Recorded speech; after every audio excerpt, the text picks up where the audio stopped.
Hi guys, gagawa ko ng simpleng dessert oh.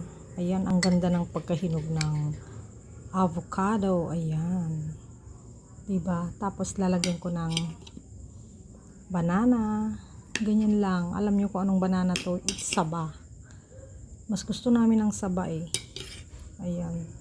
Lalagyan natin konting banana, oh, 'di ba? Para hindi lang avocado ang laman niya.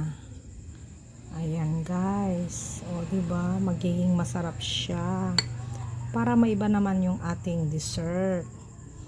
Ayan, then lalagyan natin syempre ng konting condensed milk.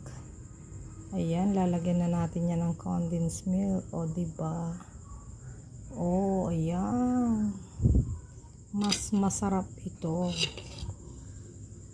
Ayan na po guys. Ayan na po yung ating merienda. Ayan, o di ba? Ayan na po siya, o di ba? Avocado. Ayan, oh. Ang ganda ng pagkahinog ng avocado. Tingnan nyo guys, oh. Di ba? Ayan, that's it.